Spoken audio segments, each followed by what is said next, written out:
Bezbjednost najviših državnih funkcionera, posebno predsjednika, jedan je od najosjetljivijih i najvažnijih zadataka svake države. U političkom pejzažu poput srpskog, gdje tenzije često dostižu vrhunac, gdje je linija između podrške i otpora tanka i gdje su protesti postali gotovo redovna pojava, obezbeđenje predsjednika Aleksandra Vučića nije samo tehničko pitanje, već i simbol šireg političkog stanja. Za neke, to je samo još jedna državna dužnost, nevidljiv mehanizam koji osigurava kontinuitet institucija. Za druge, postaje ogledalo načina na koji vlast percepira narod i potencijalnu prijetnju iz sopstvenih redova. Oko Vučića se u bukvalnom i prenašenom smislu podigao zid, satkan od elitnih jedinica, blindiranih limuzina, šifrovanih veza i strogih protokola. Kobre, žandarmerija, SAJ, JZO, BIA, VBA, sve one uigrano čuvaju jednog čovjeka. Njegovo kretanje, govor, prisustvo, sve je pod stalnim nadzorom. Ali šta se dešava kada taj isti narod, kojem predsjednik formalno polaže račune, izađe na ulice, kada studenti, profesori, radnici i građani traže odgovornost, pravdu i promjenu? U tim trenucima bezbjednost ne gubi na važnosti, ali se postavlja pitanje da li je glavni cilj zaštita institucije ili zaštita moći. I veliki pozdrav svima. U današnjem videu ćemo pričati o tome kako zapravo funkcioniše sigurnosni štit oko predsjednika Srbije, od svakodnevnih aktivnosti do vanrednih situacija, koje to tačne jedinice učestvuju u obezbjeđenju, kako se organizuju u redovnim i kriznim uslovima, na koji način međusobno koordinišu, koje metode i tehnologije koriste. A vi koji niste, stisnite subscribe i uključite zvonce i ostavite like na videu kao znak podrške. Krećemo!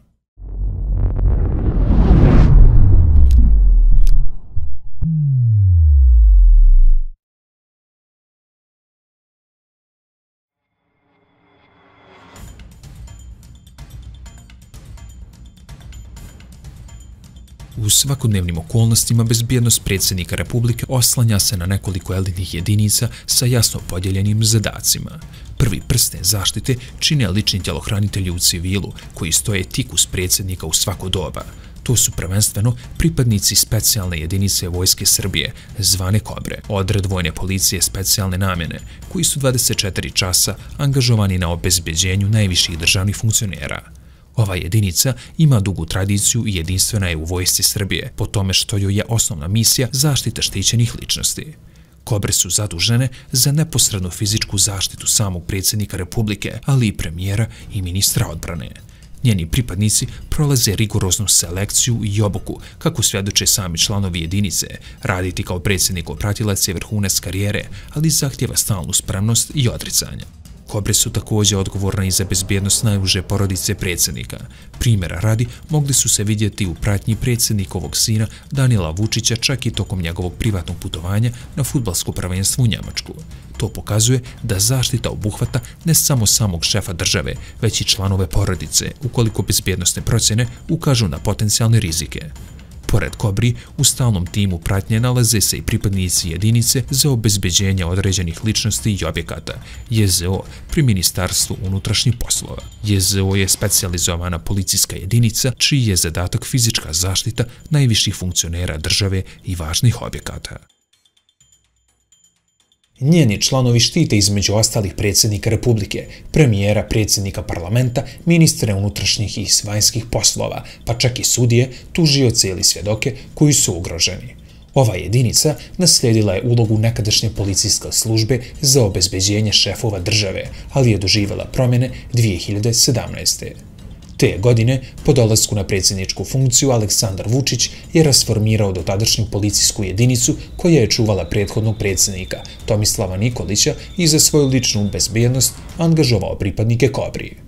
Taj potez je tada opravdan njegovim navodnim napoverenjem u kadrove MUP-a, pa je vojska preuzela primat u najbližem obezbeđenju predsjednika. Ipak JZO i dalje postoji unutar MUP-a i blisko sarađuje sa Kobrama. U praksi članovi ove dvije jedinice zajedno čine neposrednu pratnju štićene ličnosti.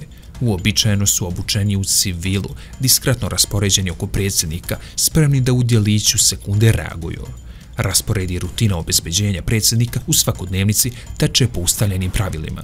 Kada se predsjednik kreće gradom ili ide na neki događaj, kreće se u koloni službenih vozila, u takozvanom konvoju ili pratnji.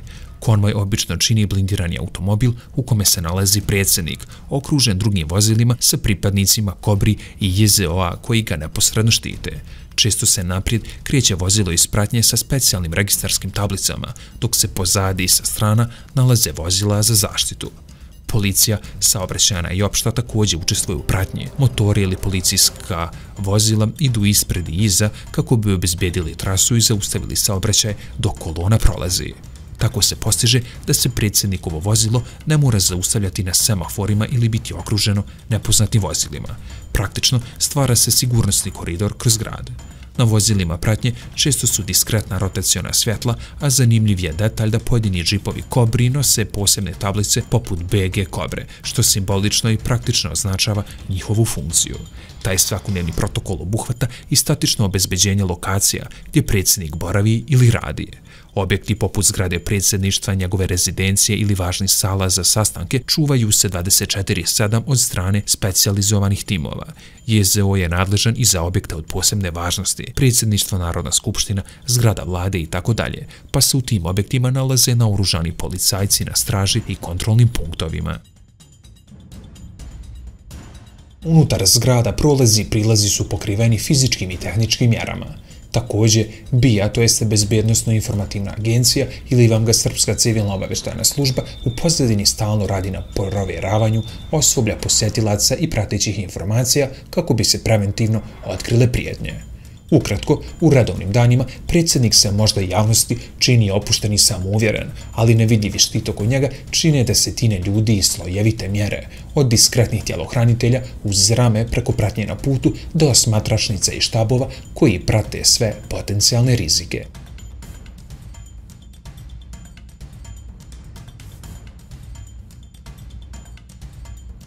Kada se bezbjednosne službe suoče sa pojačanim rizikom, poput masovnih protesta, prijetnji, međunarodnih skupova ili neobičajnih incidenata, prelaze u pojačani režim. U takvim slučajevima formira se poseban štab, uključuju se dodatne jedinice, a planovi se izrađuju danima unaprijed. Komandno-operativni štab okuplja predstavnike MUP-a, BIA i VBA koji razrađuju moguće scenarije, od gužvi ponašanja mase do meteoroloških uslova. Primjer ovakve koordinacije bila je inauguracija Vučića 2017. kada su sve bezbjednosne službe imale definisane zadatke, a svakom stranom lideru bio je dodijeljen lični pratilac. U trenucima povišenih tenzija, BIA i UKP sprovode pojačani obavještajni rad, prate se ekstremističke grupa i pojedinci, analiziraju prijetnje i vrši se filtriranje lažnih dojava. Ako se otkrije konkretna opasnost, poput nabavke oružja ili prijetnje na internetu, preduzimaju se preventivne mjere, hapšenja, izmjena trasa kretanja i sl. Tako je pred studentski protest ove godine uhapšeno više osoba pod sumnjom da navodno planiraju nasilje, a i sam Vučić je izjavio da se država nada da neće morati koristiti silu, ali da će reagovati ako neko pokuša napad na institucije. Neposredno pred rizične događaje, fokus se prebacuje na teren. SAI i žandarmerija pregledaju krovove, podrume i instalacije, tragajući za eksplozivima, oružjem ili možda drugim sumnjivim elementima.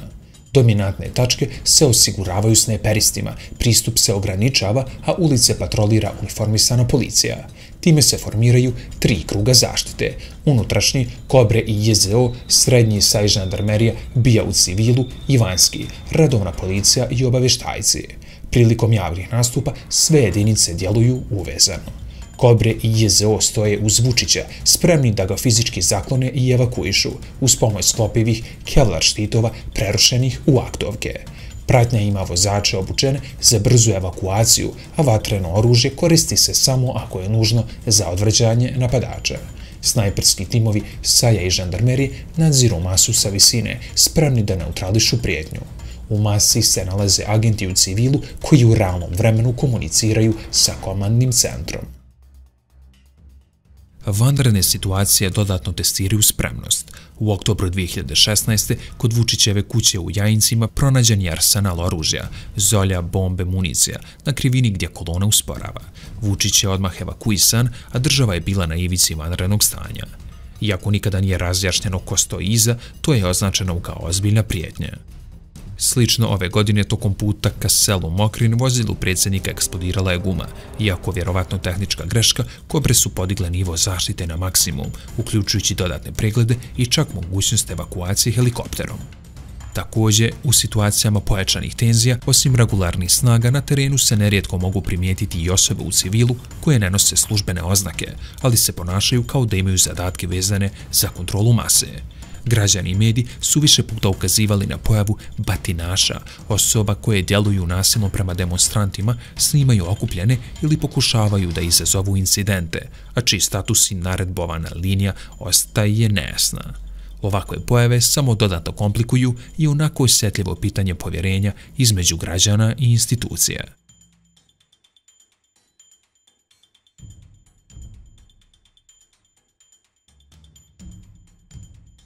Jedan od najsloženijih aspekata obezbjeđenja predsjednika jeste koordinacija između više bezbjednosnih službi. Efikasna zaštita zahtjeva da sve komponente funkcionišu sinhronizovano, kao jedan uigran tim.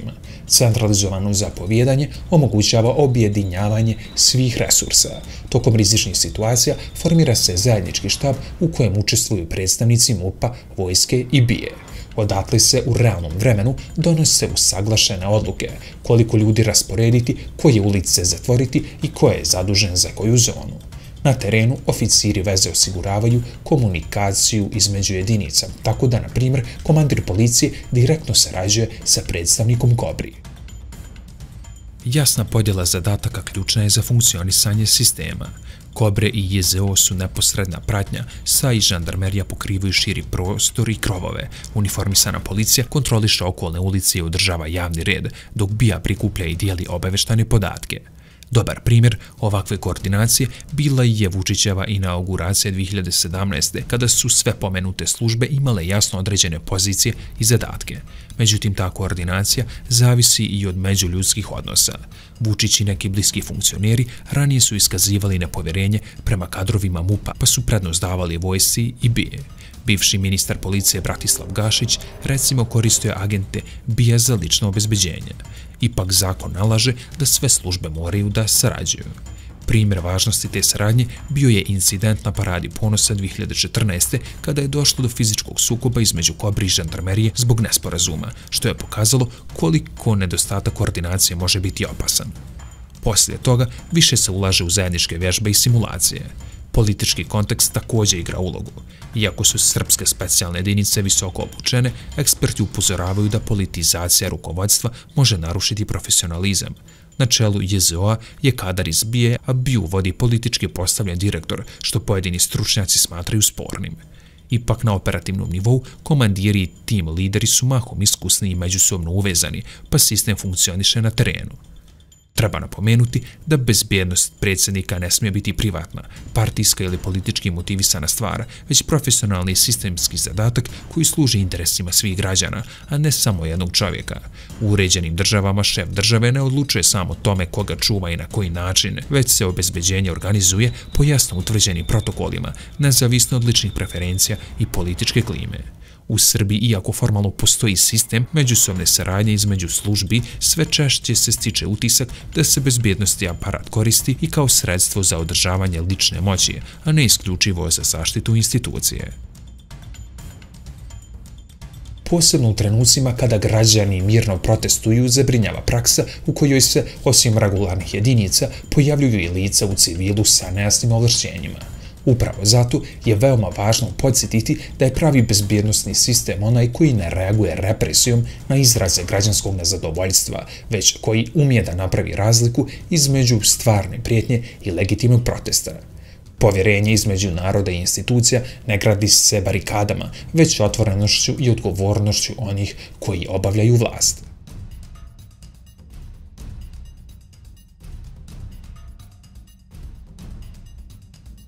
U svakodnevnom radu tjelohranitelja posebnu ulogu ima specijalizovana oprema koja im omogućava brzo i efikasno djelovanje u slučaju napada.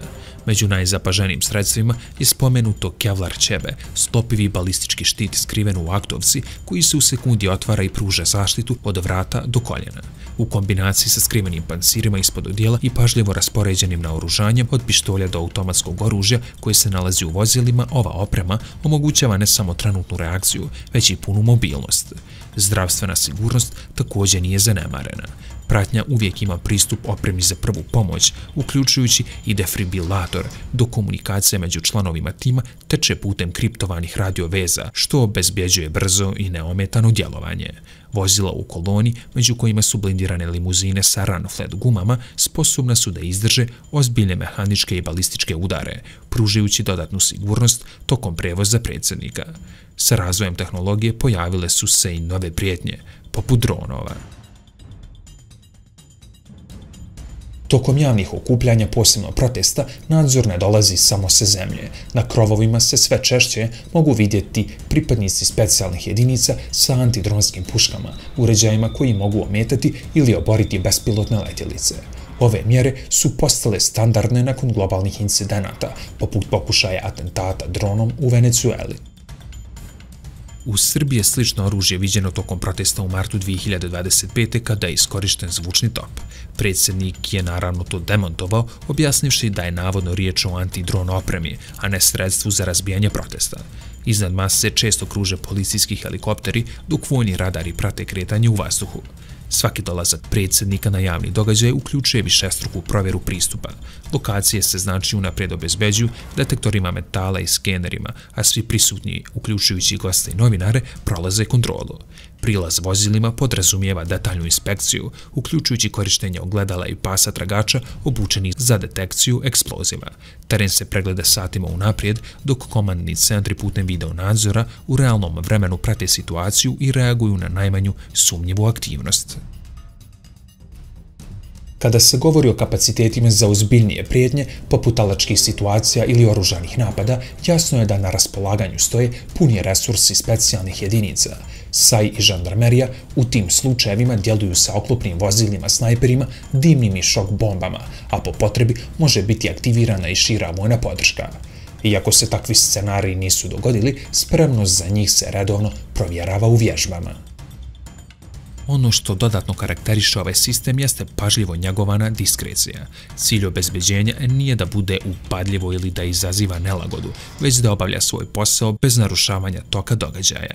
Zato specijalci često nose civilna odijela umjesto uniformi, oružje drže skriveno, a prisustvo pokušavaju svesti na minimum. Kako je i sam predsjednik izjavio povodom protesta, nadamo se da nećemo morati da pokažemo silu. Poruka je jasna, spremnost postoji, ali njena primjena treba da bude krajnja mjera. Ipak, u praksi granica između profesionalne zaštite i prikrivene demonstracije moći ponekad zna da postane nejasna. U trenucima kada građani mirno protestuju, prisustvo specijalaca sa dugim cijevima na krovovima, zajedno sa tehničkim sredstvima za kontrolu, ne šalje uvijek poruku stabilnosti, ponekad šalje i poruku straha. Upravo zato u demokratskom društvu obezbjeđenje mora ostati zaštitnik institucija, a ne alat za očuvanje moći.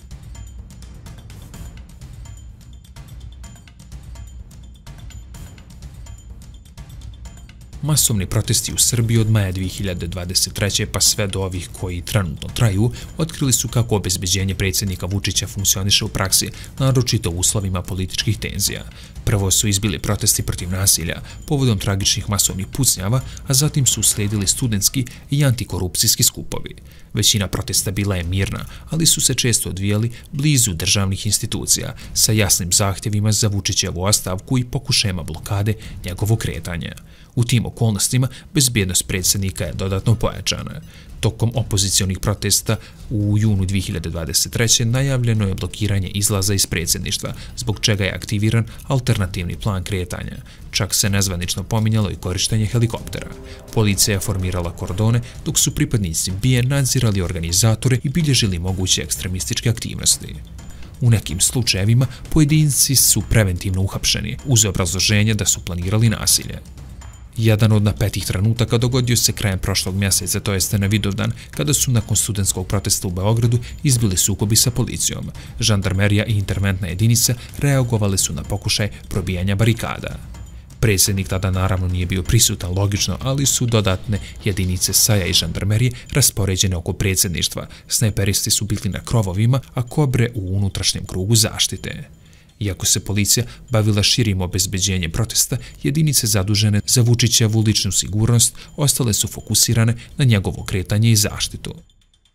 Poseban izazov predstavljali su njegovi kontramitinzi, poput skupa Srbija nade u maju 2023. Na tom događaju, uz hiljade pristalica, bezbjednosne snage bile su raspoređene po ustaljenom modelu. Kobre uz binu, SAJ na krovovima, bija među masom, uz pojačan video nadzor i kontrolu pristupa. Saobraćaj je bio blokiran, a autobusi sa pristalicama sprovedeni pod policijskom pratnjom, jer su došli po sendvič. U jeku tenzija krajem 2024. Vučić je u javnom obraćanju studentima aludirao na upotrebu elitne jedinice, rekavši da li sam trebao da izvedem kobre i da vas sve razbacamo. Ova izjava je očekivano izazvala jako burne reakcije i dodatno motivisala demonstrante, koji su potom nosili transparente poput "Baci kobre da se igramo". Iako se u stvarnosti kobre nisu koristile za suzbijanje demonstracija, niti su za to formalno obučene, sama retorička upotreba njihove uloge izazvala je bojazan da bezbjednosne snage postaju politički instrument. Neki analitičari su upozorili da su kobre postale praktično privatna jedinica odana jednom čovjeku, a njihova uloga proširena bez jasnog nadzora. Sve u svemu, protesti su predstavljali ozbiljan test za srpski bezbjednosni aparat. S jedne strane pokazao se robustan sistem zaštite, nije bilo upada u institucije niti direktne prijetnje Vučiću.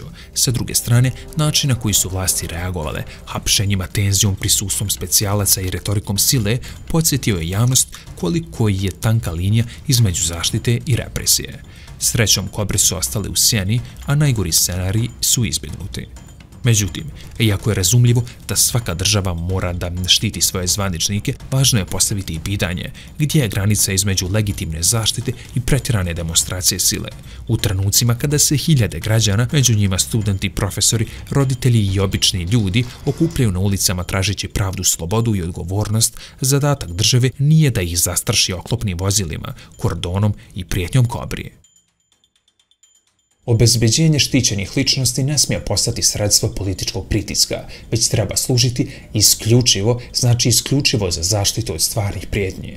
Jednostavno, bezbjednost ne smije biti izgovor za gušenje osnovnih ljudskih prava. Svaki protest, pa i onaj protiv predsjednika, ako je miran i dostojanstven, predstavlja zdrav znak demokratskog društva.